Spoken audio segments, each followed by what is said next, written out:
So investments are dynamic.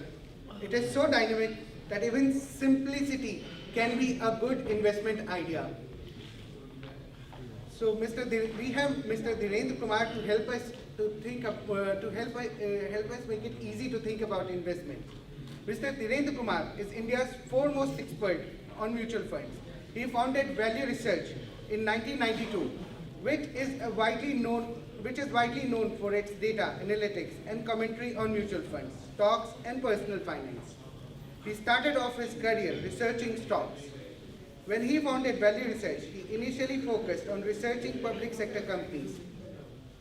This equity research was carried forward in Value Research's online stock articles, monthly magazines, Wealth Insight, and now by Value Research Stock Advisor. Mr. Kumar is editor of Value Research's popular website, www.valueresearchonline.com, and its monthly magazines, Mutual Fund Insight and Wealth Insight. He is also a popular columnist and commentator in the print and electronic media. Let's invite Mr. Dhirendra Kumar to talk about the relentless pursuit of simplicity, making it easy to think about investing.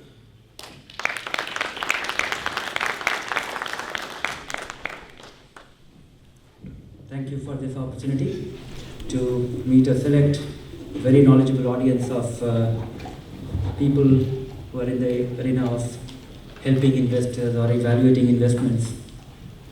I'll use this opportunity to briefly tell you about who we are.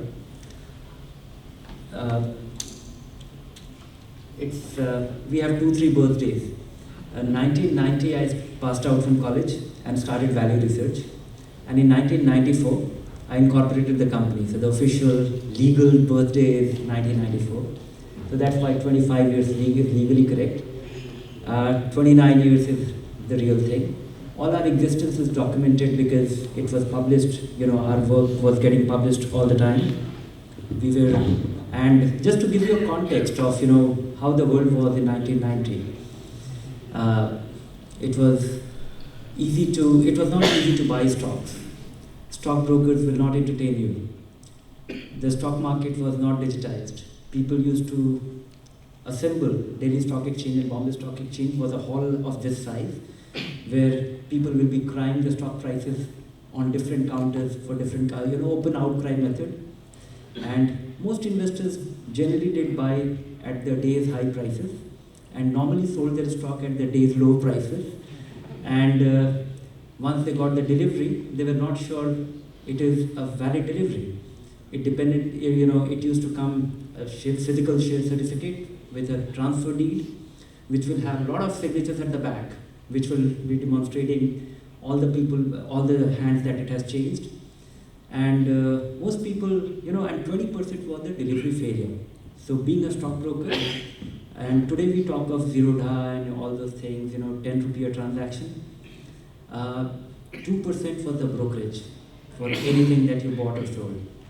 So the only way for investors to, I'm just giving you the context because most of you look too young to really recall all the time. So yeah, except few exceptions who are of my age or somewhat there. So I would say that the world has changed completely. Mutual funds did, and that was the time when equity was being, the only way individual investors could buy stock was to apply for those IPOs, and which was relatively simple, fill up the form. There was no KYC then. Everything was physical. You got the physical certificate, you got the dividend check. There was nothing that, the kind of the world that you operate in. There was nothing like that. This was the state of affairs. So mutual funds came in. Mutual funds were extremely popular.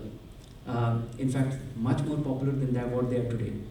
People don't have this context because we in the investment industry or the financial industry or the people who are closely watching things, we don't think about the relative scale of things.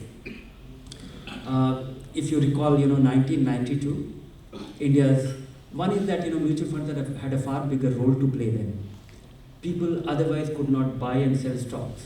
They could not buy on demand at time because the kind of risk which a stockbroker was taking by having those physical deliveries and not being able to honor the commitments or those deliveries being bad, was that they were not interested in entertaining anybody who had less than a lakh or 2 lakh rupees, which was a big sum then. So it was not possible, so they were not interested. So the only way for people to access the market was through mutual fund. And UTI and 7 other players existed at that time, 5 banks sponsored, and LIC and GIC mutual fund. So all 8 of them, they were perceived as quasi-government, or if you are investing in a SBI mutual fund, or if you are investing in a CanBank mutual fund, it was considered to be safer, more accessible. People were more assured of things. And it was democratizing things which otherwise a market which was not accessible to individual investors. How much time do we have exactly? I'm just distracting to share the historical context of the market. So that's fine? Okay. That was not part of my agenda, but okay. Because I think it will benefit you people to understand how the world has changed, the genesis and evolution of the markets and the market dimensions. So this was,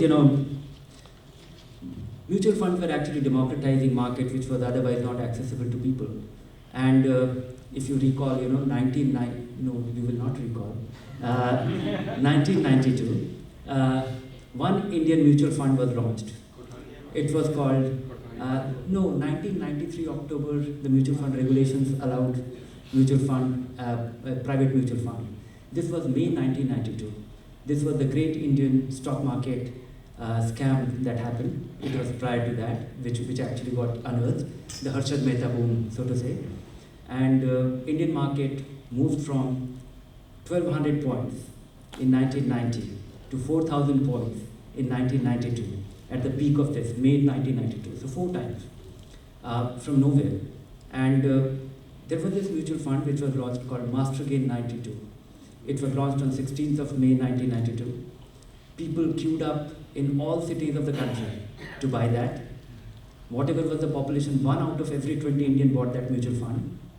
They invested about 6,500 crore, and 65 lakh people, 1 out of every 20 Indian at the then prevailing population, invested in mutual fund. And the news item at that point was that Bahadur Shah Zafar Marg, where UTI's office was, so many people turned up to pick the form that there was a lathi charge to manage the traffic crowd. So just to put things in perspective, that 6,500 crore raised in 1992, if it is adjusted with the growth of Sensex from that point to now, that fund would have been about 2.5 lakh crore. So 2.5 lakh crore one fund. We don't even have one fund which is 1/10 the size of then adjusted value of Master Gain, which was launched in 1992. So that fund still continues. That fund has been able to deliver about 19% annualized return so far. The name has changed because a lot of people were disappointed despite this great performance. And it has had its ups and downs.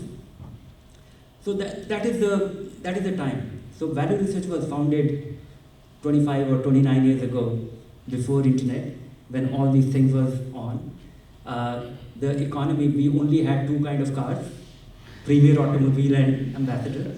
It used to take 7-8 years of waiting to get a phone line. Value Research first phone line came after 8 years of waiting. And before that, we had to bribe somebody to actually borrow his phone, take his phone, which was called some non-UIT, some nonsense like that. And if we used to put our fax line on that phone line, then the MTNL fellows will come and actually give you a challan of 100 rupees that we haven't taken the official permission. So we were in a very different world. It used to take 15 years of waiting to get a Bajaj Super Scooter. So it was a completely different India than what you witness right now, where people are chasing you to take money to buy something. It wasn't that. So Value Research started primarily with one thing, that mutual fund was the only way for people to access market. And mutual funds were also very different. Mutual fund was run as a racket, and by this public sector sponsored mutual fund. They wanted to have it easy. And they were hugely rewarding. In fact, the first 5 mutual funds which were launched in India, one was a can share and the other was a can growth. The money doubled every year for the first 4 years. That was the charm of, this launched in 1989, which coincided with the Great Indian Scam or the boom or whatever it was. And the money doubled every year. And it was insider trading, there was no law. SEBI did not exist. So it was Wild East, so to say, and anybody could do anything. And the bankers were running these mutual funds. They had primary access to all that was going on in a company. And there was no rule of diversification implemented in those mutual funds as well. So in that context, this was the madness which was on, which triggered the launch of start of value research. I had pursued it while I was in college. I came across some of my college mates here. So I was in the first batch of this College of Business Studies, which got started in 1987. And when I graduated, little before that, there was a mutual fund which was launched. And I knew that my parents were poor. We 4 kids were studying. So I persuaded them to invest in mutual fund. That was Magnum Multiplier Scheme 1990. It was launched in the month of October 1990. And next year, 91, May, I was graduating. So I persuaded them. And what happened was something magical. And it was just based on this basic understanding that equities do well over a period of time, and this is a simple way to access it, and it's done by SBI. Those were my basic tenets. And I was able to persuade them to break their fixed deposits to put this money. And they were very conservative people, understandably. So they invested, and the Great Indian Scam happened. The market went up by 4 times. By 1992, this lakh of rupees which was invested became 20 lakh rupees, and for no reason. When I went about delving deeper into it, when I wanted to figure out that why is it happening, then this is when I discovered that the NAV of the scheme, the Magnum Multiplier scheme, was only 30 rupees, and it was trading in the market for 180 rupees or 200 rupees often. So then I actually took a train from New Delhi to Bombay to get a first time, because then the disclosure, just to get you another interesting thing, that mutual funds used to disclose their NAV every 3 months with a 2-month lag. And that too in some goddamn newspaper, which was the cheapest, which was very, I remember all the newspapers which used to carry those ads, which was the cheapest, called Afternoon Dispatch and Courier in Bombay. They had the cheapest square centimeter rates of publishing those things. So, I just might be crossing the time. No, it's okay. We have enough time. I've just got into the mode of telling all the nostalgic things. And stop me when you get bored. So, this was the world. So, I actually went there to confirm that what is going on. This here is something which is trading at 200 rupees. What is the real NAV? Because I have 5-month-old newspaper clipping which says that you are just about 28 or 30 rupees. They said that, no, that's true, we are now at 22, and the stock price has gone up by another 40%, the traded price. So I just, went to the post office in Bombay, called up my parents, told them that please sell these funds that you have, and that was in the month of April 1992.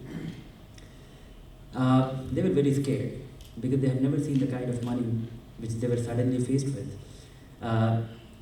So that was, they were very scared. So they had they started selling 100 units of those shares, those funds, every few days, because they were not, and the funny thing, all the transactions, it was all legitimate money which was invested. All the money which was derived was illegitimate, because the stockbrokers then were, in a small city, they were only sub-brokers who were operating. They did not have the wherewithal to actually give you a check. They were scared of giving you a high-value check every now and then. So they got very scared, getting all this cash coming in gunny sacks at that point. So there was another learning. which actually is at the heart of the way value research is done. That people like us, the way we have grown, markets, personal finance, investments, it looks like a game. It's not a game, it's some real thing. It affects people in a very tangible way. It needs to be dealt with very responsibly. It affects and changes your life course. And there are two things which actually is very crucial. One is that experience in the market or experience of investments that alters. It's not a frozen thing. It changes over time. And importance of money at different stage of life is very different. Some of you might be investment advisors and all. Think of a person who has 10 years of savings, all the surplus, and it is just about 8 lakh rupees. His attitude to things will be very different. Just to cite you an example, we had a house help, and in late sometime in mid 90s or late 97, 98, we thought that here is a lady who is helping us doing all the things. We should do something in a manner that. So we just did a provident fund for her by way of SIP in a fund. That was a Birla Advantage, something which was the only first open-end fund where you could invest regularly with ease in Delhi. So it started. 5-7 years, 500, 600, 700 rupees, whatever was 10-15% of her income, was secretly invested in her name, and which she did not know. After 7-8 years, the rules changed, that the money cannot be invested in somebody's name by somebody else. So the person whose investment is, it should be his check. Because of some fraud that happened, that some agent took an old person's investment with a form, and he actually changed the form with his check. So the SEBI changed the rule. So we were forced to open her bank account, which was also a nightmare, but then it happened eventually.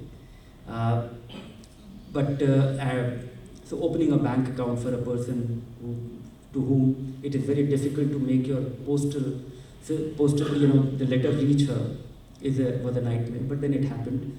And then she discovered we had to disclose that this is your savings so far. So we thought that it should be happy and she'll be pleased. She came crying 3-4 days later, and they were cry of happiness. That the day she discovered, 2 days later, as it happens typically in a certain strata of our society, that ladies work and husbands get drunk in the evening, and they think it is their birthright to beat her wife. So the net impact of this accumulation was that day the beating stopped. So it is just not, it's not a game. It has real consequences, and it's too much of a stark example, but and that may not be always a very happy example, but that is something it's not a game. It has to be dealt with very sensibly. It matters to people. Their goals are dependent on the financial actions that we take today, and your dignity in retirement will depend on this. So having this context in the background is very crucial. Otherwise, we are normally chasing our quarterly targets. We are taking some action, which may not be. We might just be losing perspective in our race for life or whatever it is. So that is when value research created the first scorecard. Our first product was a mutual fund scorecard, resulting from that huge premium to the NAV, which this fund was trading at. And that was the belief which got set in, that once you disclose the reality to people, reality gets fixed. Mutual funds, premium to NAV disappeared over the next 1.5 years. And a lot of fund companies actually cursed me for that, they were having an easy time. But somebody had to lose money. If something becomes unrealistic, if it is too good to be true, it is likely to be so. So that is something which has to be just outside while I was waiting for the earlier session to end. One person was talking to me about all the too good to be true things which continues even now. So thinking about things, it's something too good to be true, just take it to your heart. That's the first rule. it is unlikely to be true. And so that the creation of that mutual fund scorecard in 1992 was my first product, which continues even now in different forms in different newspapers. But and then the internet happened, and then we launched our value research online, and that is now a live scorecard for every fund every day, which is coupled with your portfolio tracker, so it gives you your scorecard every day. And then so value research existed long before internet, and internet turned out to be something which democratized or enabled our access to consumers or customers or investors directly. And that is what we have, and these are the other set of products and services which we have continued, which follow the same thing in different manner, in different format. These are different mediums, but we are still one of the most widely our widest reach is through our website, which is crossing about 1.5 crore people very closely. The difference between Value Research Online and all other web initiatives is that we have spent no money ever in promoting value research. People come to us. Everybody else has reached, has put in effort to reach out to people. So now I'll get on to what I came here for. The relentless pursuit of simplicity and making it easy to think about investing. Everyone who talks about simplicity, talks about investing, talks about simplicity. It looks like a very basic tenet. However, if you start challenging them, then you end up arguing about the meaning of the word itself.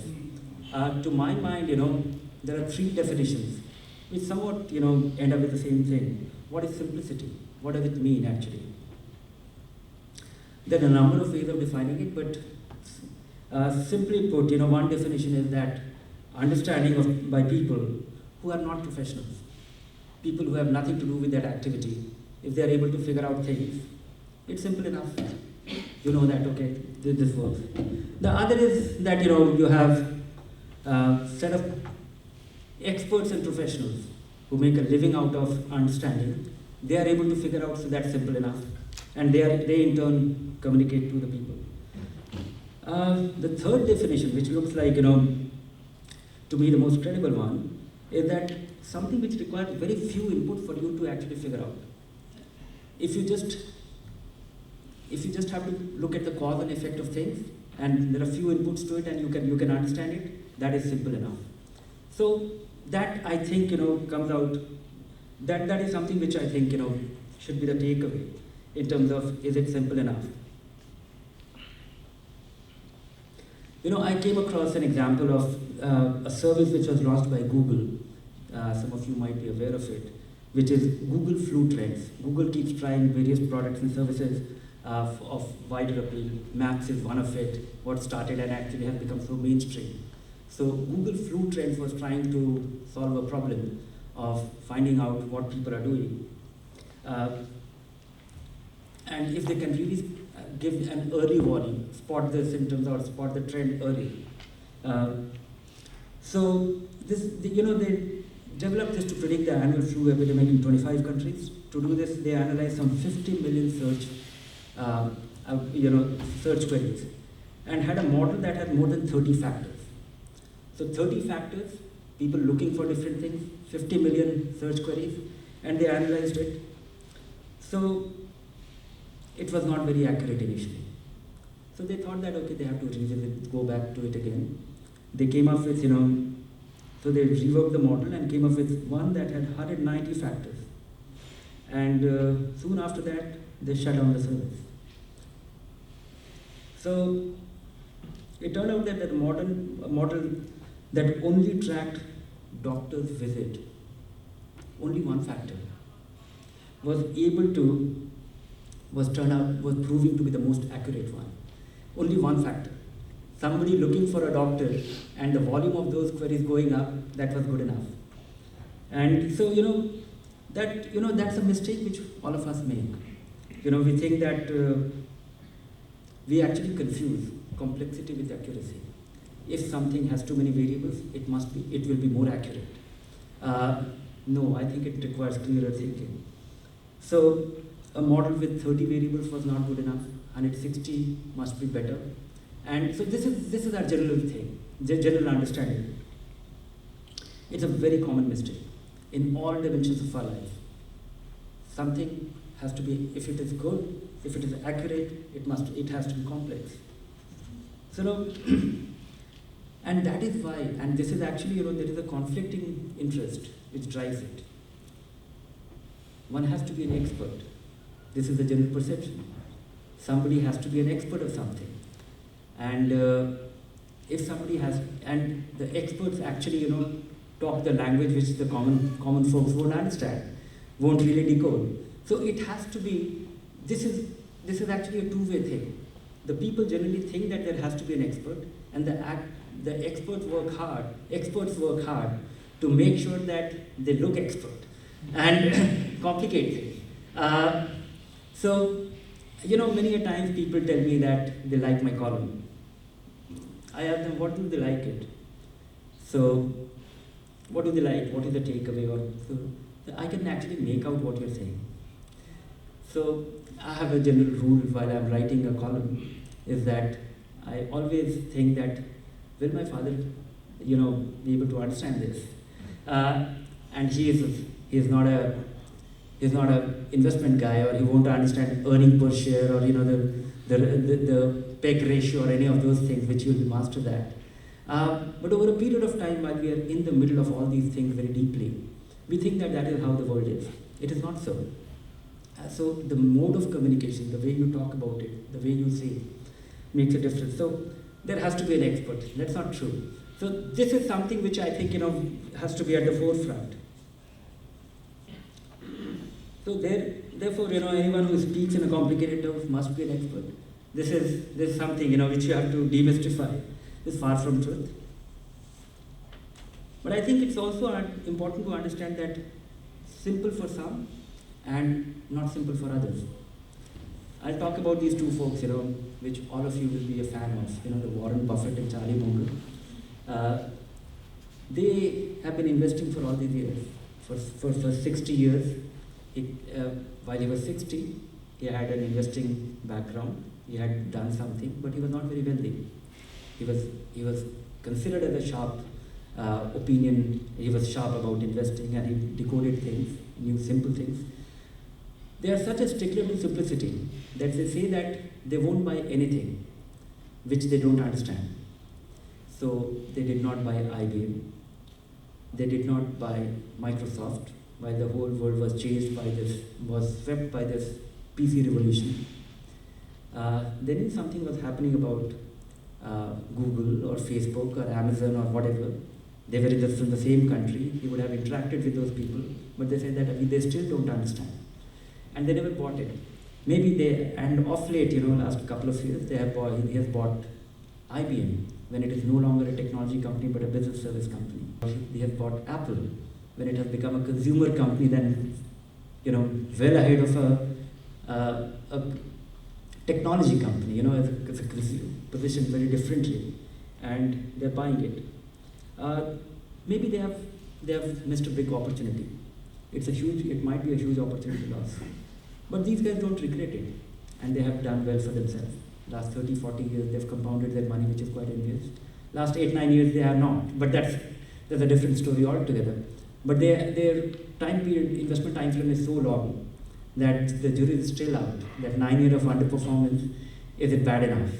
Because, and of course, the headwind of their scale is very difficult to understand and fathom and really pass a judgment on that, and we are small folks to actually comment on it. But looking at it, when I look at the other side of it, because I have been myself looking at technology, or I have been in the middle of something sometime or the other, by virtue of not investing in those companies, he has also missed out, he has also been able to avoid all the disasters, all the nonsense that was happening.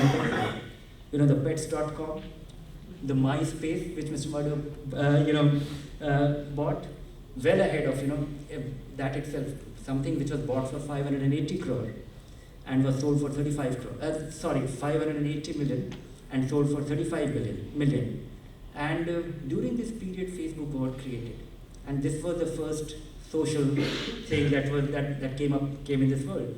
So MySpace disappeared during the phase when something else 100 times or maybe 500 times bigger got created.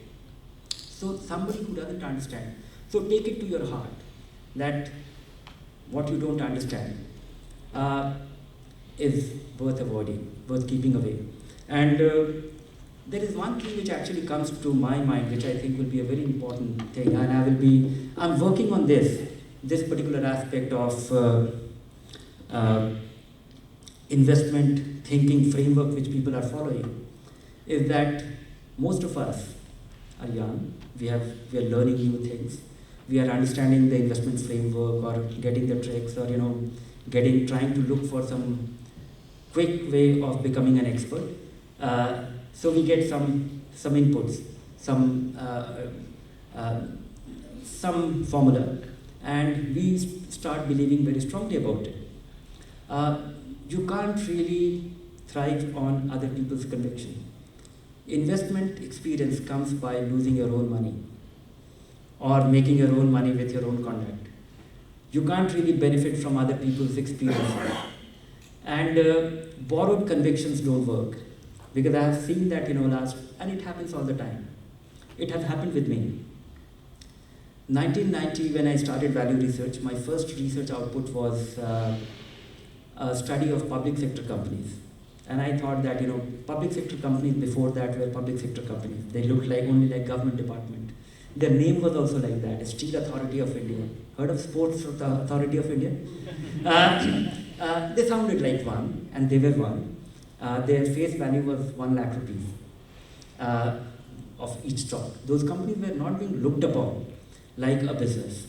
So if I had to compare Steel Authority's financials with Tata Steel, I will have to do all the adjustments. Make it 10 rupee EPS, how this has been growing, how that has been growing. So it was a different, and I thought that, okay, oh my God, this is a huge opportunity. A good part of Indian economy is finding intro into the listed universe. It must be great. And about 40 companies got listed simply by way of divestment in bundled lots and some initial bids. And that was my first research product. So I was so excited, and young, had no experience of thinking, had the background of benefiting from somebody's experience. It was not possible to have that. Also, in the absence of internet, your access to knowledge or experiences in other geography was just walk down to British Library or British Council Library or American Center. That was my competitive advantage. Those days, it was not everything was Google wasn't there. So I had this disproportionate belief in this magical thing that is happening, and it was reflected, the initial madness. And since then, public sector did not create anything meaningful. They have grown steadily, they are sheltered, and that only 30 years on now, I realized that it is a mixed bag. Of the 20 companies that existed then, they are nowhere to be seen. And while we were talking of the public sector, that in India we have about close to 300 public sector companies, of which only 45 or 48 make money. And whenever they are opened up for private participation, they go to the dogs.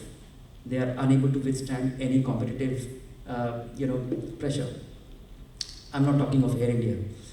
For 1994 onward, Air India is getting disinvested, for example. So just to of course, it's taxpayers' nightmare. They don't value our money, treat our money nicely. But that's one part of it. So what I'm saying is that borrowed conviction, sketchy thinking.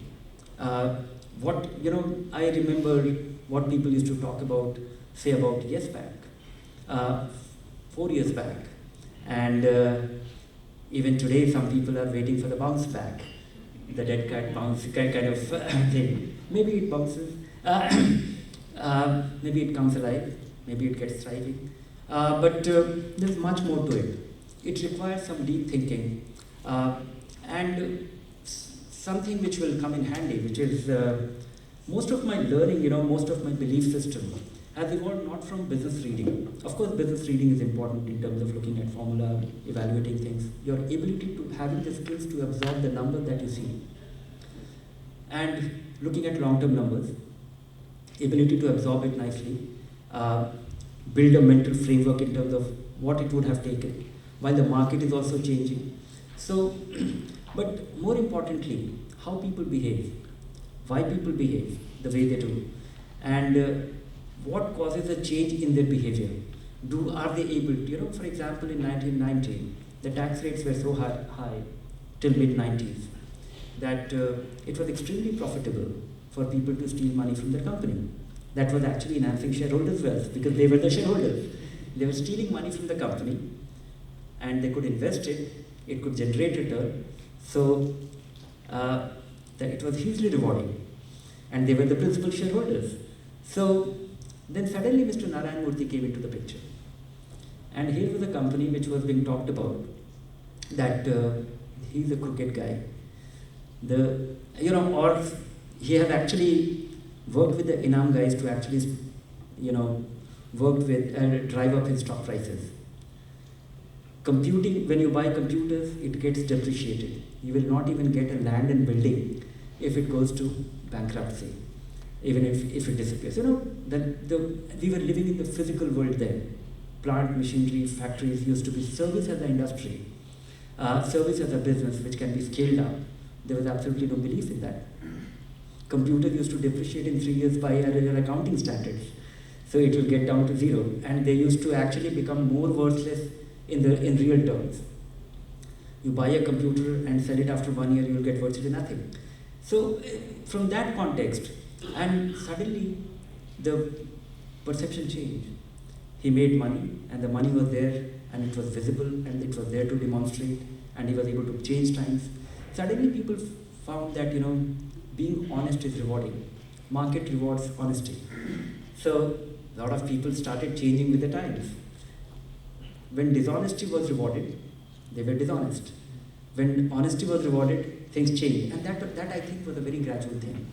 All the talks of corporate governance that you see and all the rules and framework that is being talked about now, and all the grey areas where people cross and come back, and we are actually now in an age where we are talking very minutely that this was a crooked thing but legally right. Letter and spirit is being talked about.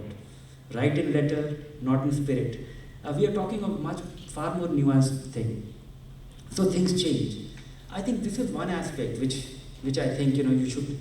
And what I was saying is reading and understanding related things in the periphery.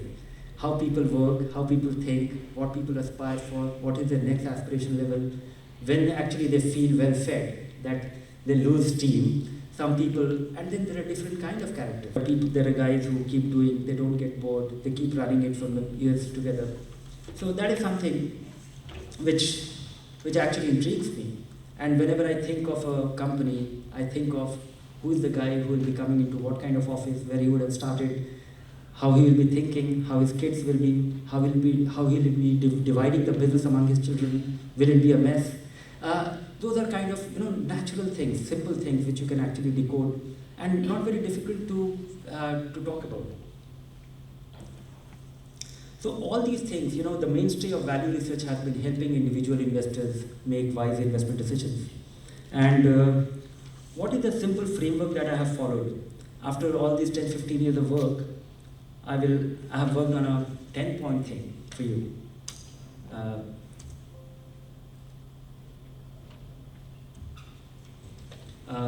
10 things which investors need to really keep in mind. I have summed it up of these 30 years of work, that what works for individual investors, the naive, the unprofessional, the people, and there are two simple things. And I have come across a lot of successful people whom if you meet, talk, and the way they conduct, you just might call them stupid. But they have succeeded. And what actually led to their success are these 10 things. I'm just, of these 10 things, 4 5 of them are prescriptive, and 3 4 of them are actually, generally a guiding thing. What has worked for most individuals, which most financial professionals actually hate, or most of the experts actually take you in a different direction. Typically, you go to a person, you tell him that what do you need, and he'll say that give me a good investment. That's not important. Every individual should try and predict his own future. That is not very hard. When you talk of try and predict the future, everybody says that where the markets will be, where the interest rates will be, where the economy will be, will the GDP rise? No, all those things are not very material. When do you need the money? How much money do you have to save? These are not very difficult things to predict. You have 3 years, 5 years, 10 years, 15 years, 20 years, the kind of money which you'll be needing in 3 years, the kind of money which you'll be needing in 10 years, or the money which you'll never need. It's just likely to sit there and you feel happy about it or feel comforted that you can withstand any crisis, or you can help anything, or you can do something in life which you have aspired for. So try predicting the future. This is very simple. And every individual has a control on this, and he's the most knowledgeable person. No external expert will have any understanding of it. Because there will be things which will be secret in your mind, that you want to be 38 years old and you would like to live in a mountain, and then you don't want to talk to somebody, and you should want to be financially independent. That is your personal secret, and so only you know it. This is something, which Mr. Buffett says that the American tailwind. Whenever I look at any 10-year time period, whether it was 1990 when I was waiting for that telephone line for 8 years and all those things, which you can laugh at, but every 5, 7 years, 10 years, the world changes, and it changes for the better. And it changes for the better with the basic foundations that we have. And that is good enough. It's a general bet on future. And if future and that medium-term, long-term future is going to be good, you'll be taken care of anyway. Then we come across, but we are so enamored by the recency, by what has happened in the recent past, our big losses or our big achievement, that actually dominates our mind so much that we actually lose this perspective that 5, 7 years time frame, generally world changes. And you would have heard all these conversations that automobile companies are going to disappear, banks will be in trouble, the fintech is actually going to really change the world. Internet was changing the world in 2000, and it did change the world, but it changed the world gradually, and all the kind of things that we are witnessing today. And a lot of things don't change. But what actually doesn't change ever is some basic motivations of life. People want cheaper stuff, people want efficiency, and those things we are actually creating new boundaries, new milestones there. It is quite unthinkable that the way Uber functions. Everybody has a car hailing service available, and you really can't put your own money in a bank with that convenience, or move the money around, or things like that. So world changes, world improves, and I think that is the basic premise of equity. And in the short run, it could be devastating. It's not a game. So some basic tenets that comes into play: diversify. How to insulate yourself from all the problems, all the perils of equity which people experience. This is something which is so basic that if you don't have the time frame, you will never succeed when it comes to your long-term goals or equity investment. We think long-term, we claim to be long-term, but we panic in the short run. We want it to be doing well continually. That is not it. That is something. We launched a value-listed stock advisor. 3 of the stocks that we recommended went down by 50%. And of course, don't laugh at it. We have 5, 6 stocks which have went up by 100%. But that's one side of it, But we were also, it's tendency. Real money has gone into it, and when you see your money half, it's not easy. you panic. It's a very natural reaction. Even though you are investing for the long run, you are investing for 10 years, 15 years, 20 years, you don't need the money. You are still earning. You have all the time on your side. But if you don't have the time on your side, you won't have the luxury of doing this. So basic rules which follows from this: never borrow to invest. The other thing is, never invest your short-term money. These are two basic. And when I see big businesses, individuals faltering, wealthy people turning poor, it is violation of these rules. So over a sufficiently long period of coupled with, it's a general bet on economy, you are taken care of. A lot of times people say that, if you have time on your side, you're investing for the long run. Why debt? Debt should, debt is for gentlemen. And is an old saying. So it is for. And you actually remain a gentleman only if you have debt. Otherwise, you panic. You are in great difficulty when 2008 happens if you don't have debt. You get rebalancing opportunity only if you have debt. You are able to reinforce a rule for yourself which you have devised and be disciplined about it.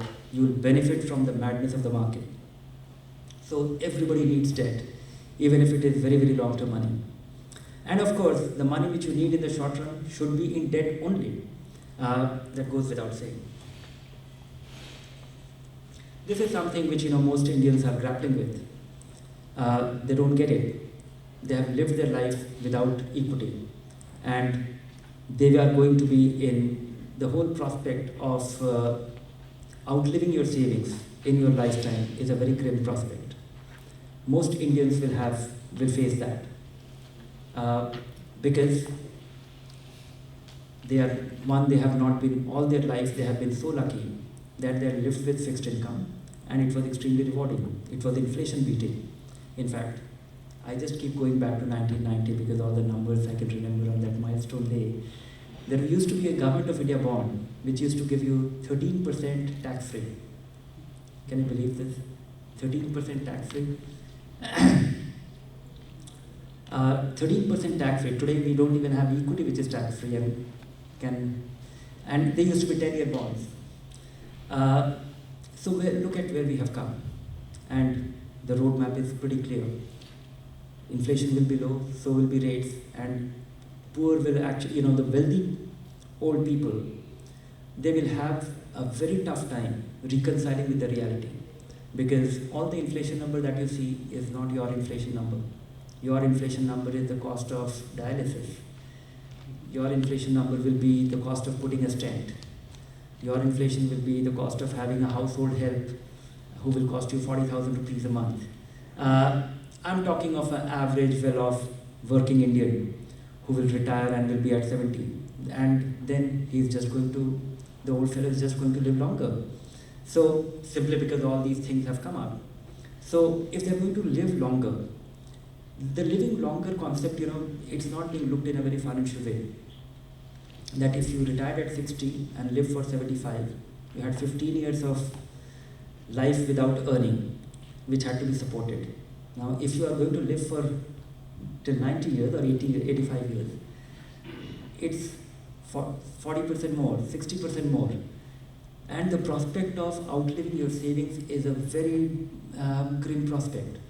So the only way to deal with it is be in equity in a methodical way, in a calibrated way, in that framework. And that is something which I find has accidentally happened with few people. Two kind of people. One who bought those IPOs, filled up that form and landed with something. Landed with a set of garbage and some blockbusters. One or two blockbusters actually is going to take care of them, and a big bundle of garbage which has come along. And of course the other set is the people with the government who retired and they are getting a pension which is inflation adjusted because we write these fat tax checks.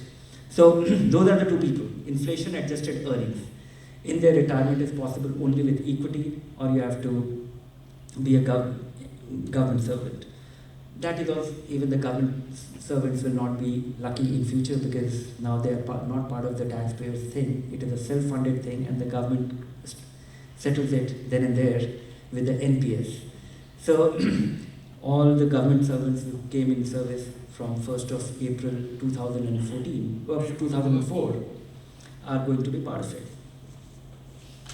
So there's all this simplicity. So this is not a very prescriptive thing. But what helps people stick on, and what scares them away forever, which is this. When you have been advised by an expert without the understanding of how it actually works, even a little bit, then you panic more. That is what happened in 2008.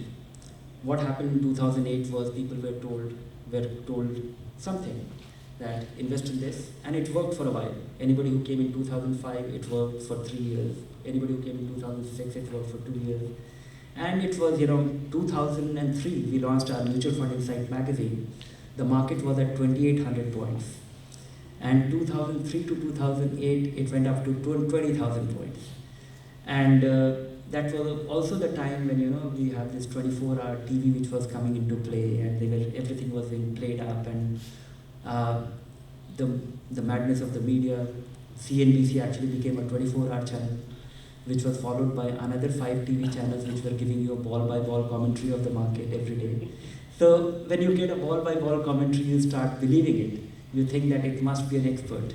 They are the expert, and they are actually, but the real expertise needed is on your side, the 5-6 things which I was referring to. But when it was coupled with this 2,300 to 20,000 ride, it was quite magical. And when it was coupled with all the madness which was supporting it. So if you understand this context, it was very easy. And the people who didn't understand anything were the first to bail out. They were deprived of the biggest benefit of their lives. Accumulated for 3-4 years, money doubled, tripled, and then reduced to half, and they were driven out of the market, never to come back again. And so you need to know what's under the carport and understand the whole thing. And this is going to be one of the biggest challenges for Indians, because Indians have historically experienced market only in a very seasonal way. If you look at the 4 period in which Indians put money, only in the last 4-5 years it is happening in a little methodical way. That too methodical, the scale of it is, at least it is happening in a meaningful way, is very inspiring. But in relation to what the scale of saving in India is, it is still far from where it should be. If you look at, the biggest boom that happened in 1992, when I was referring about the master gain, which raised 6,500 crore, adjusted for inflation or adjusted for interest rates or adjusted for Sensex.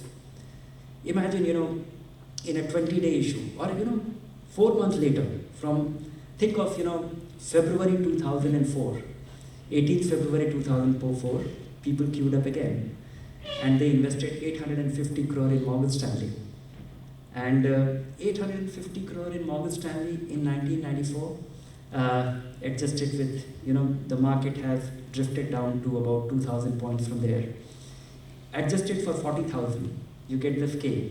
Can we really imagine that kind of mobilization? So people invest money in a fairly sporadic, and generally at the inopportune time.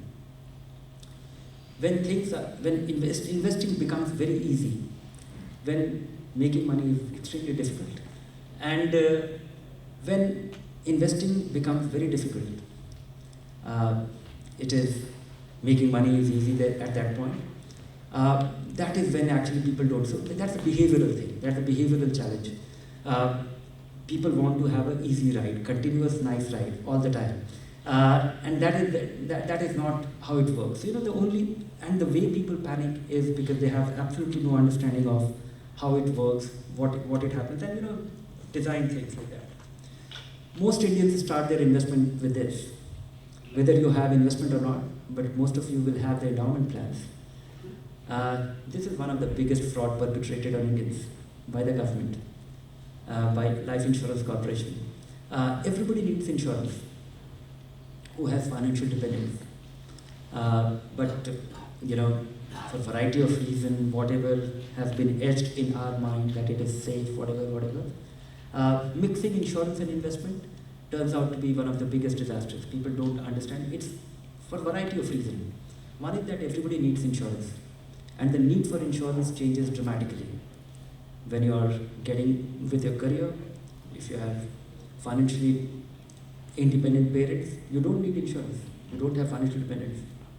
The moment you get married and you will be causing a dependency, you definitely need insurance, and of a very high scale. A scale which your money will not be able to support with any insurance-linked plan, because you just might need 10 years of future earnings to be provided for if you're not around. The moment you have kids, that multiplies. And then you buy a house on a mortgage, it multiplies further. And then this is the phase of your life when you have absolutely no net worth. That is the time when you will have nothing. You are a poor guy who's getting started on hope that you'll keep working hard for a lifetime and you'll be well off at some point in future. And then you start accumulating your savings, and your need for insurance coverage gradually gets down. And insurance to be looked upon as a cost for buying protection for your family is the only way to look at it. It's the only sensible way of looking at it. It's a cost. And the moment and it's very easy. Somebody like you will be able to tell, you can actually scare people that ये सारा पैसा डूब जाएगा, investment अगर नहीं करो. You know, it's so easy for people to be persuaded in the other way, because when you put money, you want it back. It's not in position like that, but it's just a matter of connecting. So not doing this will be something which will make a huge difference to Indian. And the net result of all this is even bigger. When somebody is disciplined, diligently investing for 10 years, 15 years, 20 years, and it does not translate into something meaningful, something sizable, their general disenchantment and disbelief in the system creeps in. When you have been investing for that 5,000, 1,100, 5,000, 1,000 rupee or 2,000 rupee or for 15 years, 20 years, and then because those investments actually gets you a IRR of something like 3.5 to 4%. 3.5 to 4% is not even beating inflation. So it tangibly becomes lower, but the sum total, mathematically, we are innumerate when it comes to multiplying it and seeing that, okay, this money is worth this much. Then, something goes up, the market goes up by 20%, and value research is still the most popular question which we get is, time to sell? So people are in the trading mindset. I think it is just a function of the seasonality. People have greater disbelief in the system that something which has gone up has to necessarily come down in a very permanent way, so time to walk away. Then, another thing which we have come to notice at Value Research, we have recently, today we have relaunched our website, which was, beta version. So we were doing some data analytics. At Value Research, a lot of people maintain their portfolio, 15, 18 lakh people. And it's more accurate because, they upload their account statement of CAMS and CARVI and all of this. So what we found was we were trying to figure out that how many funds people, individual investors normally hold. And the average turned out to be 35. And that is a nightmare, because when we aggregate those 35 funds, which in turn hold anywhere between 50 to 100 stocks internally, by virtue of those 30, 35, 40 funds, it turns out to be that everybody is more than an index fund, and everybody is paying the fee of an actively managed fund. And they end up owning an index fund or worse than that. And that too in a very unmethodical way. So having 2-3 funds, keeping it simple, actually does the job.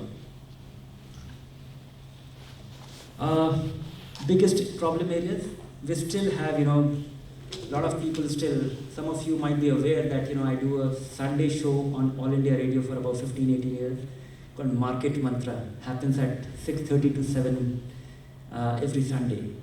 And we have a lot of naive and gullible people calling up. And the most, popular question that we find there is still that should they invest in NFO because they are getting something cheap at 10 rupees. Investing in a fund which will give dividend will be rewarding, because it's so innate, it's so understandable that if you invest money and if you give dividend, it's a proof of something which is doing well. But in case of mutual funds, if you put your 100 rupee or you put your lakh of rupees and you give 5,000 rupee by way of dividend, the worth of your investment becomes exactly subtracted by that amount. It's a zero-sum game. It is precisely mathematical. still, this understanding that buying something at 10, because, so far people have only bought potatoes or onions maybe nowadays. And so they can actually see that low price is cheap and higher price is expensive. That is what driving their thinking. When we have something called different sectors or indices listed on value research, and people always get excited by a sector fund. And the primary goal of investing in a mutual fund is to diversify efficiently, quickly, conveniently. And sector fund, by their very design, they're either at the top or the bottom all the time. And also, effectively, they are useless. But they end up being either at top or at the bottom, which tempts people to invest and have a poor experience. So it has taken so long for us to explain people that, and we have not succeeded, that gold is useless unless you are consuming it, you are showing it off to your friends, or thinking of it as an investment avenue. Because something happened in the mid-90s, or 2000, the financialization, and 2000, little before 2008, it's a very recent phenomenon. Those 4 or 5 years actually distorted the whole experience. Otherwise, gold historically over the last 140 years has never beaten inflation. It's a store of value, undoubtedly. It was a very useful thing. It was a very useful thing in a different economic context. If there was a person in Pakistan, in undivided India, somebody had a lot of assets in land and somebody had gold. It made all the difference to their future generations. Somebody who would carry it back safely. But in the modern economy that we live in, I really wonder if that's relevant anymore. So it was a store of value which could be carried in a very nice, neat way. And it made all the difference. But whether it makes sense now, I don't know. On the basic yardstick of risk, return, liquidity, efficiency, cost of trading, and return potential, it's not an asset which does anything. When you buy an equity, you get ownership of an asset and you'll be entitled to all the ownership benefit. When you lend money, you get your interest. You buy a property, you save rent, or you save rent or you rent out. This thing actually just sits there. And if you have too much of it, you will have to spend money protecting it. Last point, which comes to my mind is, this is something. Are we done? I have a point to close. Yeah, you can go ahead. For how much? We have some time, 20 minutes. Okay. I'm not used to so much of talking. I thought I was talking too much. That too, one way.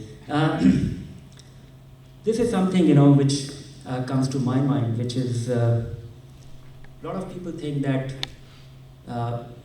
there has to be an expert. Somebody knows it better. Somebody has a brilliant idea. Of course, if you follow all those principles, diversify, have that belief system, all those things will definitely help. But nothing helps, as I was telling you, that you can't benefit from other people's experiences. It's all there in the mind, and I think there are certain things which causes a huge difference. There's a book, which I read, and it is, I think, it'll be useful if you can actually take a look at it. A particular paragraph, I will actually send it to you on some mechanism where you can be shared with them. A particular paragraph. It was a book by Paul Tuff, which says How Children Succeed. And I may not be very precise with the name, but How Children Succeed, and Paul Tuff, I think I'm right with the author's name.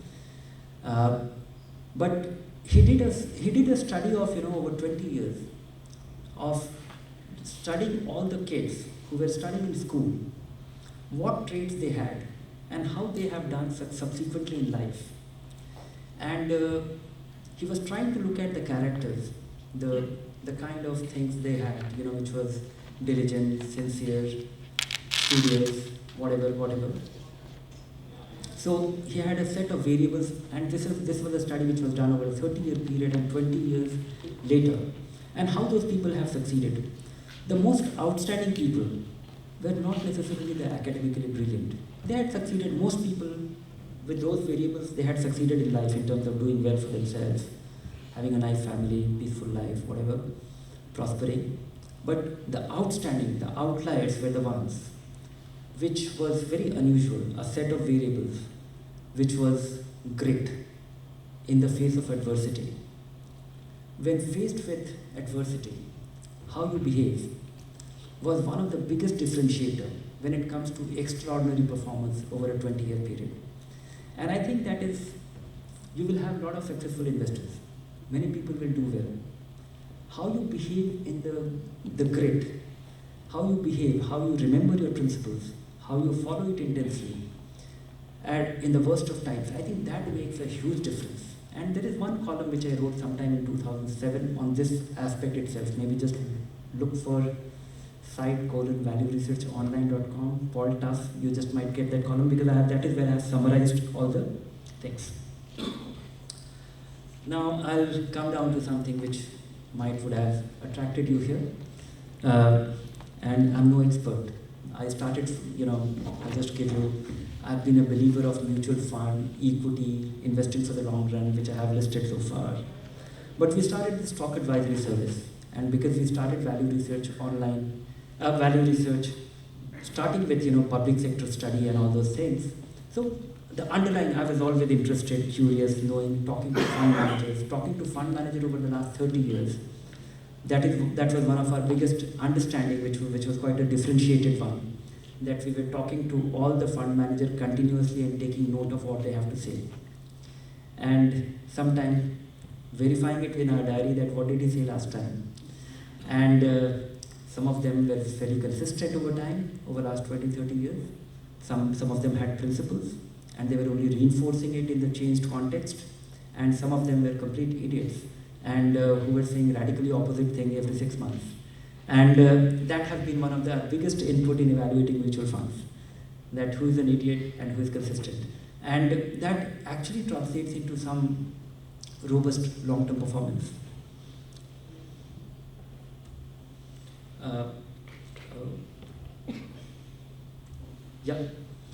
In case of stocks, learning from our own mistakes, we have done this.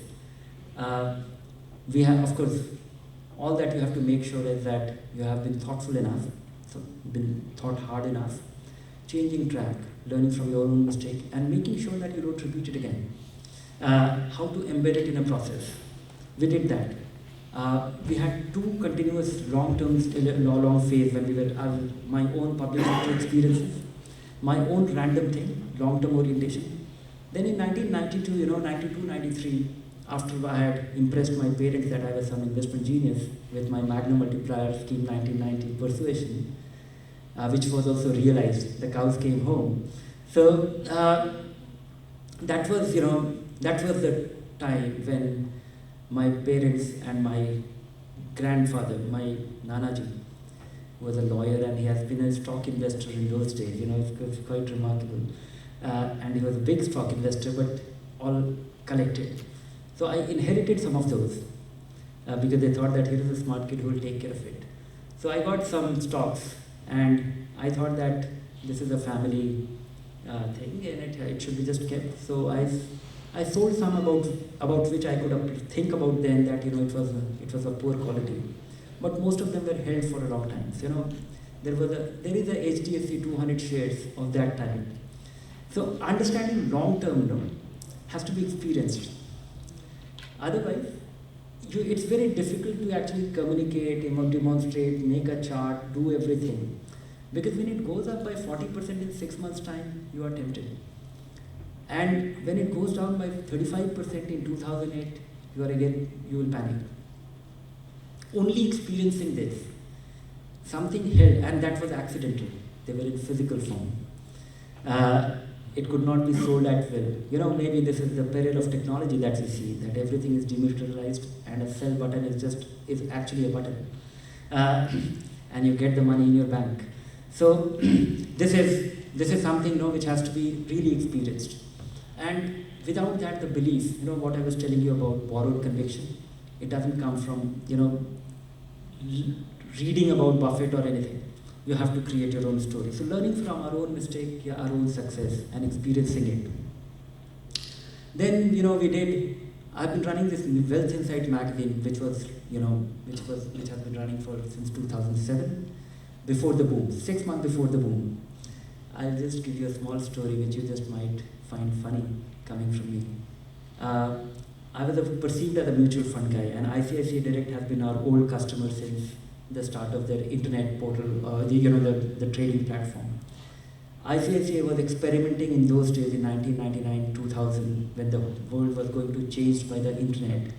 They had launched 3 websites. One was called ICICI Money Manager, then this ICICI Direct, and then the .com bubble busted. Everybody thought that it's all over, pack and go. The venture capitalists who funded the money, they also went back home. Some of them survived.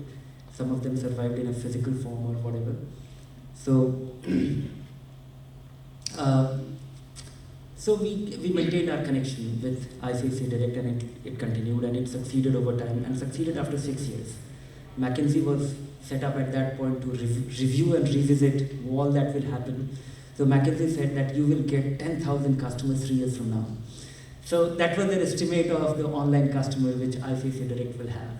Maybe I'm giving you a private conversation, details of the private conversation, which should be the secret, but I think it's long back in time, so it's not a breach of a conflict. But in 2007, ICICI wanted us to produce a magazine, because ICICI it's not a publishing company or something, and we had the background. We launched it, and it overnight became the largest selling magazine, because ICICI had the largest customer base. It became the largest selling magazine, and we were able to really make a lot of money by selling advertising, that we are reaching out to 100,000 affluent Indians who have the money.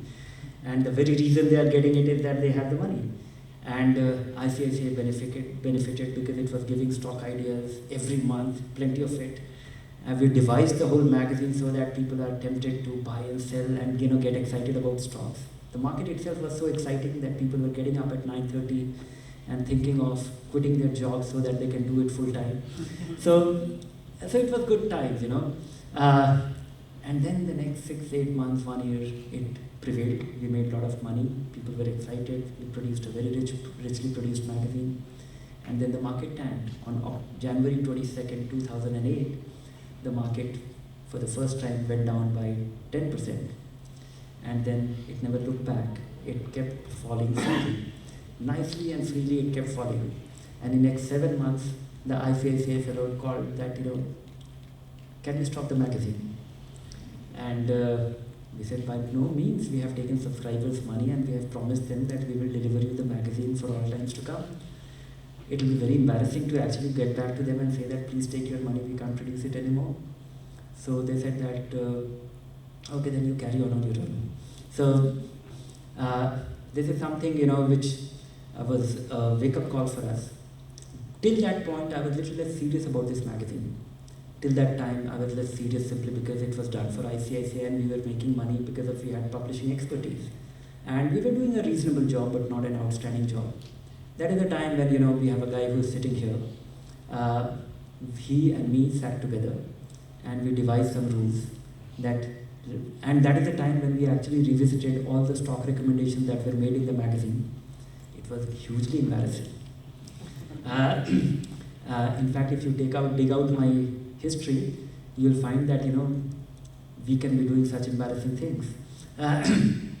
So we got swept by that. We looked at that venture differently and customers' expectations. So we thought that let's produce an honest thing. And this is the time when we should be doing it. So I sat with him, just 2 of us.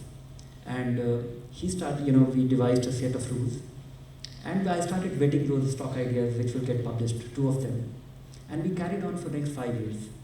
And the result of that 5 years small vetting was that we were among the most outstanding investors. Just those basic tenets, all those things, good company, paisa leke bhagega nahi, they really make money, cash flow matches earnings, those basic things which all of you are trained to do. But I will add another layer that who is this guy? Where does he come from?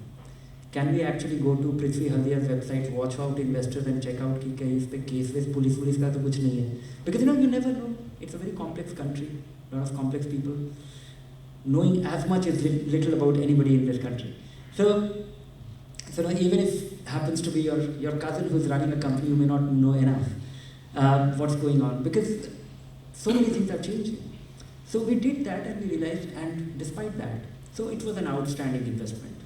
And we were all naive, we were all kids on there. But we had, some very basic commonsensical thing. We will see any mutual fund has invested this money, his money in this stock or some, all kind of peripheral thing going all over.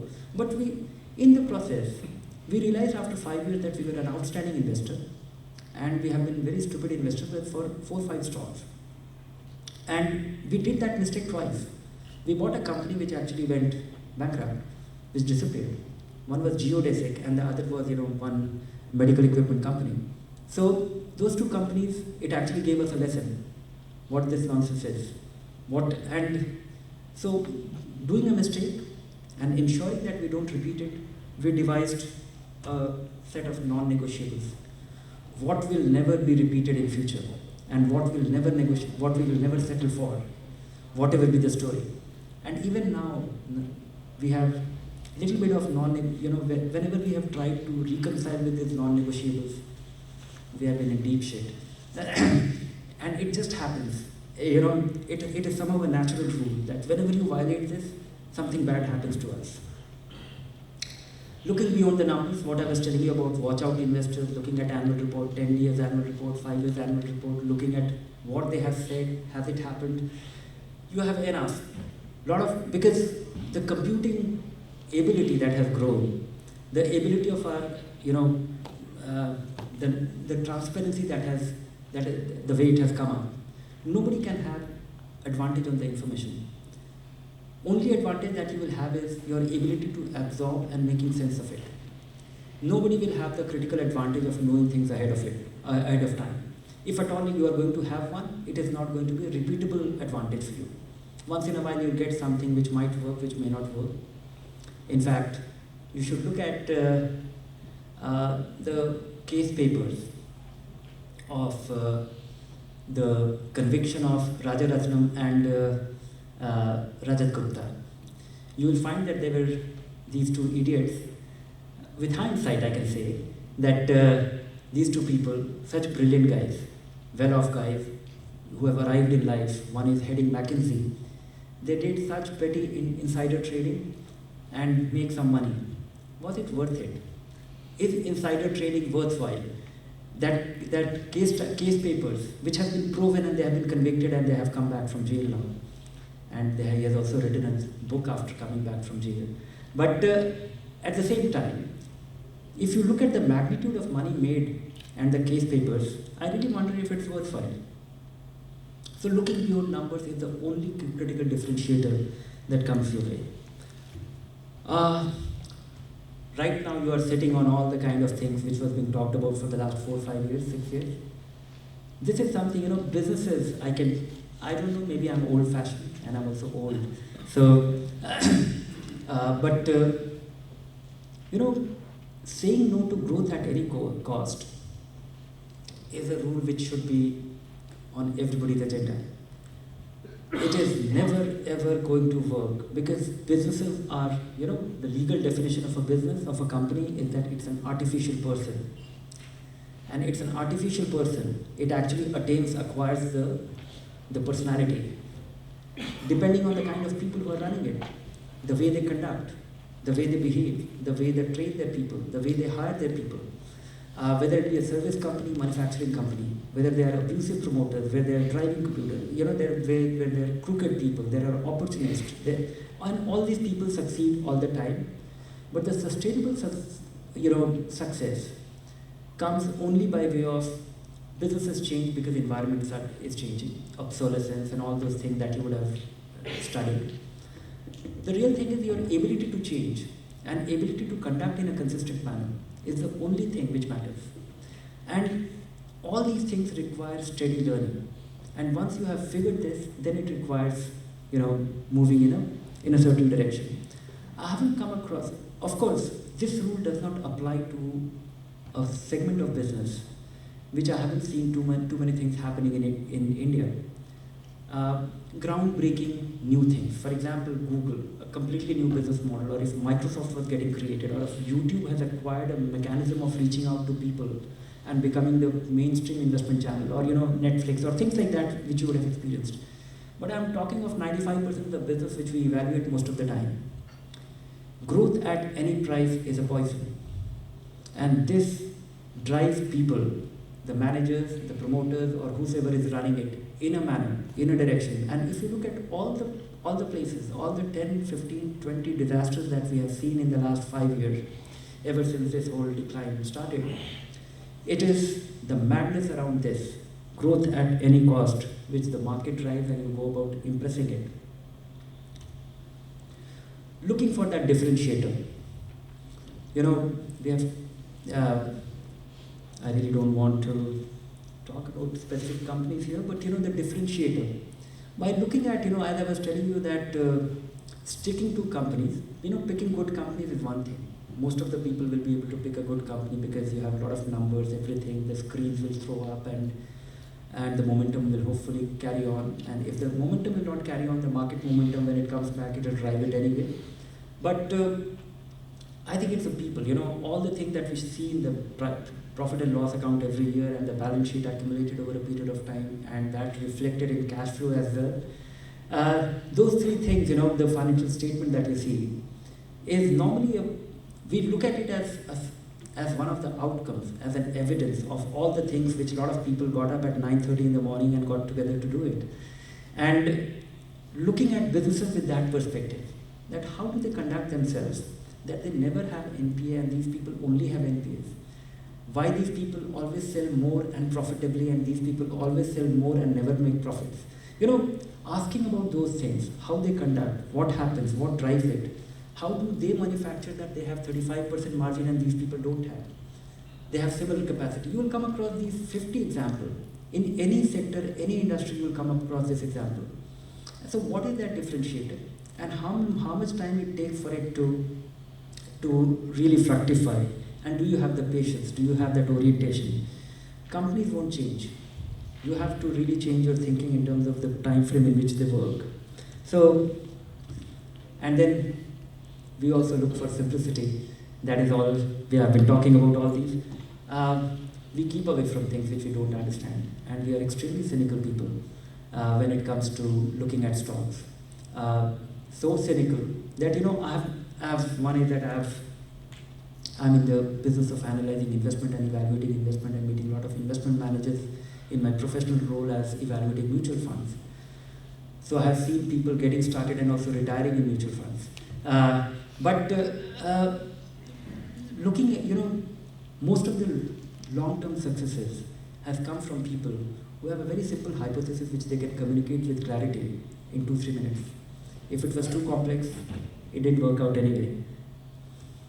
So that's about it. Thank you very much for your patience, and it was nice talking to you. For this interesting session, there was a lot of points on simplicity, and definitely the points on how you select the stocks were really interesting. So thank you very much. I'll invite Jitendra. I'll request Jitendra to share the token of appreciation.